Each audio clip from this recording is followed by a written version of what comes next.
Tonight, we discuss the Blood Countess.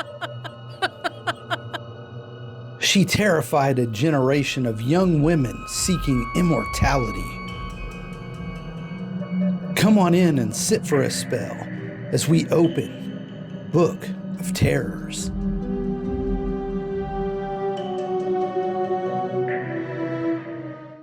Hidden among the mountains of the old kingdom of Hungary stands the ruin of a fortress, its stones dark with rain, its name whispered with dread, Csejte Castle. 4 centuries ago, it belonged to Elizabeth Bathory, a noblewoman whose beauty was praised across Europe and whose name became a curse. She was called the Blood Countess. Accused of torturing and killing hundreds of young women, she became both legend and warning, a tale of vanity, witchcraft, and madness. Tonight, Book of Terrors opens her story. We will walk her corridors, meet the servants who became accomplices, the witches who whispered in her ear, and the investigators who sealed her fate. Behind the myth of bathing in blood lies a real woman, born into privilege, shaped by war and consumed by power. Was Elizabeth Bathory a sadist who murdered for pleasure, or a victim of politics and fear in an age of superstition? Prepare to cross from history into nightmare.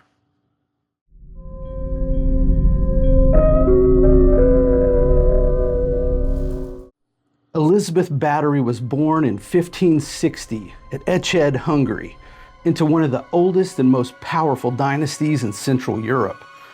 Her relatives included cardinals, generals, and even a king of Poland. The Bathory's commanded lands stretching across modern Hungary, Slovakia, and Transylvania.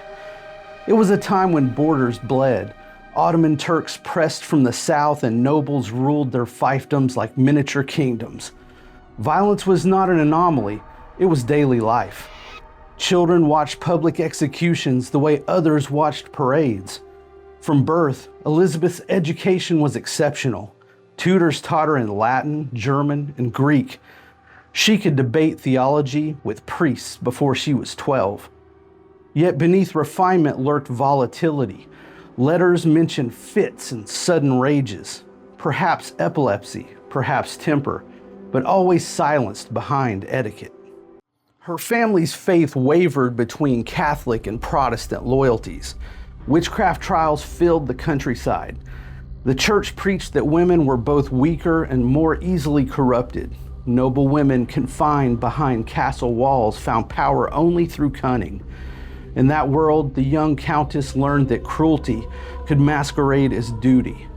At 15, Elizabeth was promised to Count Ferenc Nadezhdy, a soldier known for unmatched ferocity against the Turks.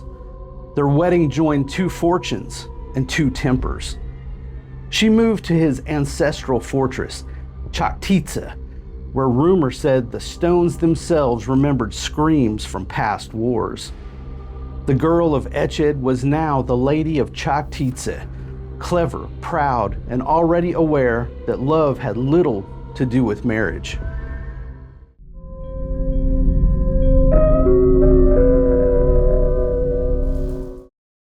At first, Elizabeth observed. Then she participated. The line between punishment and pleasure blurred. Ferenc found in her an eager student. She and him, permission. Court gossip soon linked the couple to dark amusements. Travelers spoke of strange noises from the castle yard at night, of servants disappearing without burial rites. Still, no one dared confront the noble pair. In Hungary's feudal hierarchy, peasants were property. Discipline, no matter how savage, was a lord's right. When Ferenc was called back to war, he wrote to Elizabeth from the front. Surviving letters show tenderness twisted with menace. He said, "Keep our house strong. Let none defy you. Show them what it means to serve the Nadezhdy name." She obeyed. By the time he returned, Elizabeth no longer needed instruction. Servants feared her more than him. Ferenc's final years were spent in illness, his body broken by wounds. Elizabeth tended to him, but her patience thinned. When he died in 1604, witnesses say she did not weep. The lady of Csejte now ruled alone, wealthy, widowed, and accustomed to the taste of power.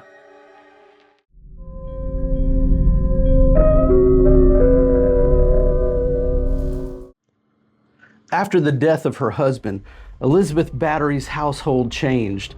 Servants left and new ones appeared. Women whispered to know potions, charms, and darker things. Among them was Anna Darvolya, an older woman described in later testimonies as a witch, healer, and midwife. Some said she once served as a wet nurse, others that she'd been expelled from her village for witchcraft. Anna quickly became more than a servant. She was the Countess's confidant, her shadow.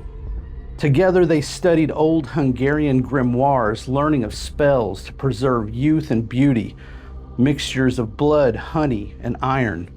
At night, Darvolya was seen carrying bowls to the Countess's chambers.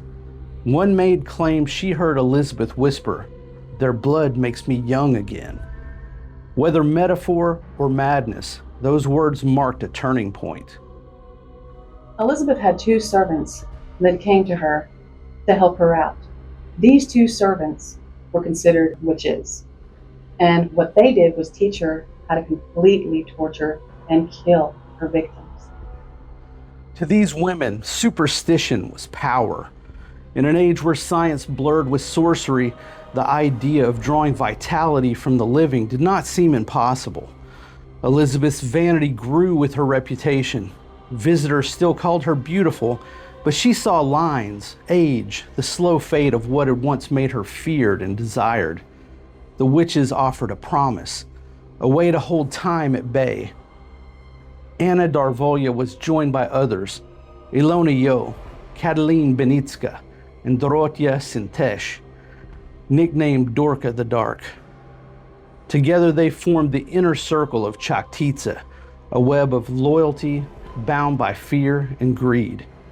Darvolya taught that pain could purify, that screams released energy the Countess could absorb. These were women trapped by their world, servants, widows, outcasts. Elizabeth gave them shelter, food, and power. In return, they gave her obedience.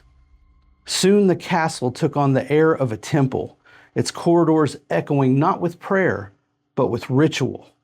The Blood Countess had found her priests.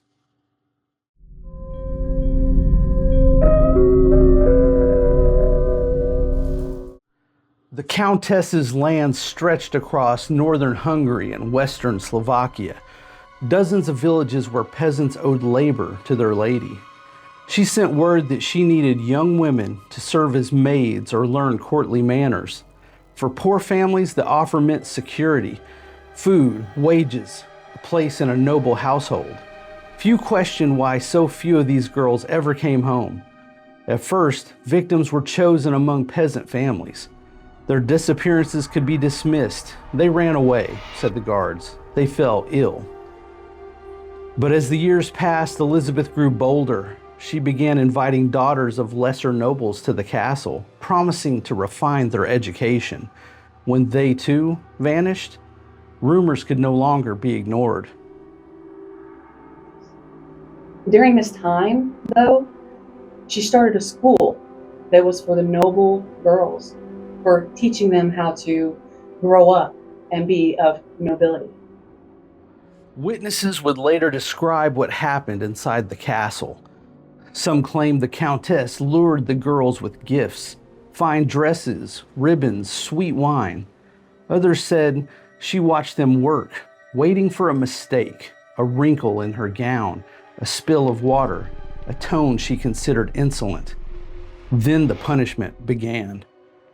The women of her household, now fully indoctrinated, assisted with her orders. They held the victims, fetched irons, poured water into freezing basins. Elizabeth herself administered the punishments, burning skin with tongs, stabbing with needles, forcing victims to stand naked in the cold until they froze. Bodies were hidden in corridors, under floorboards, or buried near the orchard. When the stench became unbearable, Darvolia advised dismemberment and burning.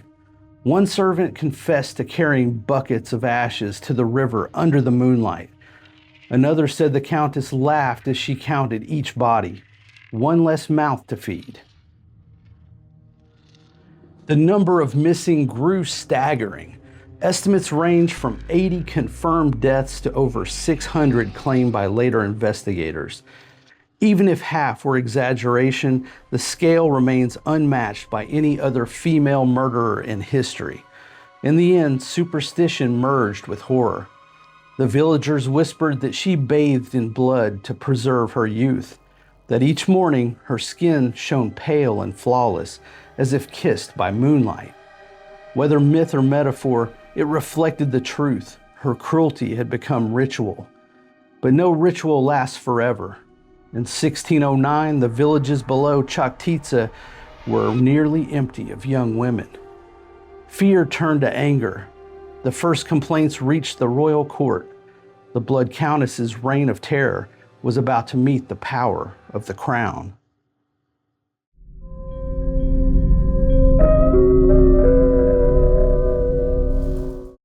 Finally, in 1611, the files started, where Elizabeth was finally caught.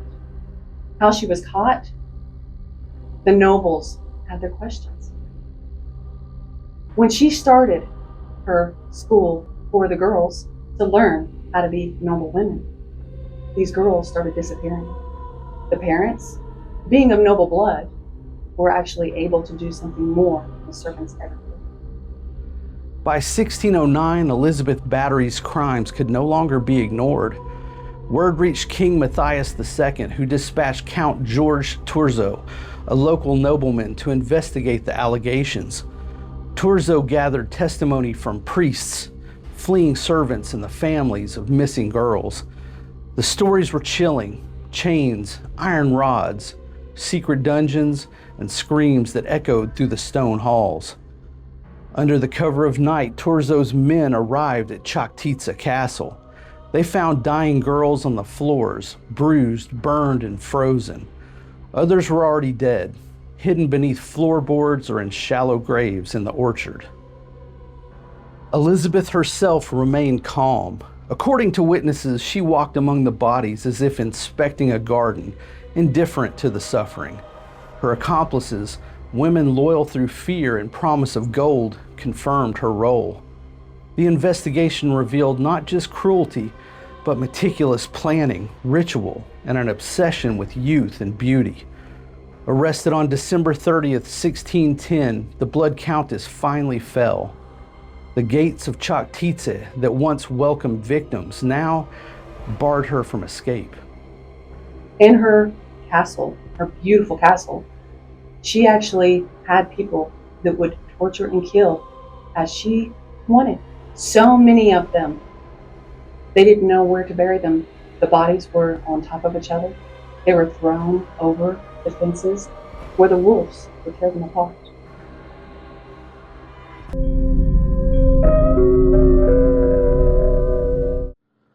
Elizabeth was never formally tried.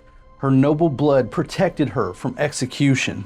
Her servants, however, Ilona Jo, Dorotya Sintesh, Katalin Benitska, and János Olvari, were tortured until they confessed every detail. Testimonies describe hundreds of girls lured to the castle, imprisoned and tortured in ways too gruesome to fully recount. Victims were beaten, burned, starved, or drowned. Blood was collected in basins and applied to Elizabeth's skin. When bodies grew too numerous, they were hidden, dismembered, or burned. Ashes swept into the river under moonlight. Her accomplices were executed, some by hanging, others burned alive. Elizabeth herself was sealed in her private chambers. Bricked windows, heavy doors, and minimal contact condemned her to 4 years of isolation. She survived on meager food and water, confined to darkness and silence. On August 21st, 1614, she was found dead, aged 54.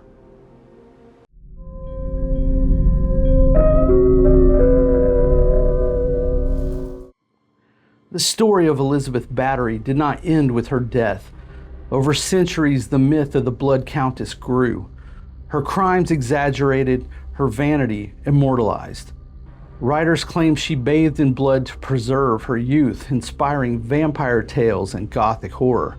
Yet historians confirm she committed at least 80 documented murders, with some accounts inflating the number to over 600 victims.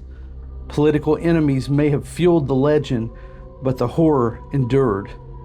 Elizabeth Bathory became a cautionary tale, a woman of immense privilege, genius, and cruelty, whose obsession with youth led to the suffering and deaths of hundreds.